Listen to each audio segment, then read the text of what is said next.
Class 10-এর math chapter 3।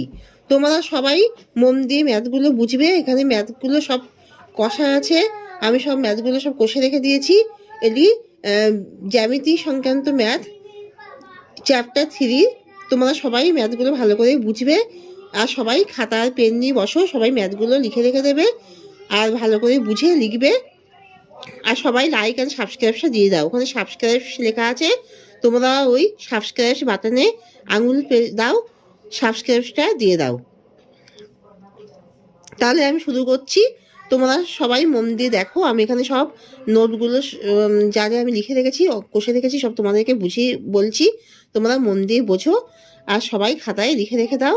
আর ওখানে subscribe বাটনে ওর নিচে সাবস্ক্রাইব লেখা আছে, সাবস্ক্রাইব বাটনে তোমরা আঙুল দাও, সাবস্ক্রাইব দিয়ে দাও।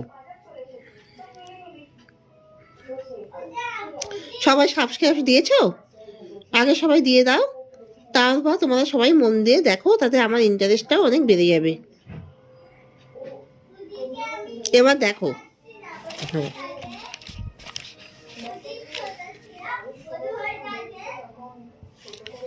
ক্লাস 10-এর ম্যাথ চ্যাপ্টার 3 3.1 ও 3.2 কোষে দেখি। 1 নম্বর হচ্ছে পাশে ও কেন্দ্রীয় বৃত্তের ছবি দেখি এবং কোন কোন ব্যাসার্ধ পি এ কিউ বৃত্তাংশে অবস্থিত লিখি। ও কেন্দ্রীয় বৃত্তের পি এ কিউ বৃত্তাংশে অবস্থিত ব্যাসার্ধগুলি হল ও পি ও এ, কমা ও সি, কমা ও কিউ। ও পি, কমা ও এ, কমা ও সি, কমা ও কিউ। এখানে বৃত্তটি আঁকা হয়েছে। ও কেন্দ্রীয় বৃত্তের পি এ কিউ বৃত্তাংশে অবস্থিত ব্যাসার্ধগুলি হল ও পি, কমা ও এ। বৃত্তের অংশ এগুলো, ব্যাসের অংশ ব্যাসার্ধ। বৃত্তের ব্যাসের অংশ ব্যাসার্ধ ও পি, কমা ও এ, কমা ও সি, কমা ও কিউ। এখানে যে আঁকা আছে তোমরা ভালো করে দেখে এগুলো বোঝো।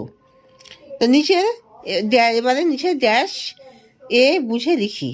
তো এখানে শূন্যস্থানগুলো, একটি বৃত্তে ড্যাশ বিন্দু আছে, একটি বৃত্তে অসংখ্য বিন্দু আছে। এই ছবিটা দেখে তোমরা বোঝো বৃত্তের বৃহত্তম জ্যা কি। বৃত্তের বৃহত্তম জ্যা হলো ড্যাশ, এখানে হবে ব্যাস।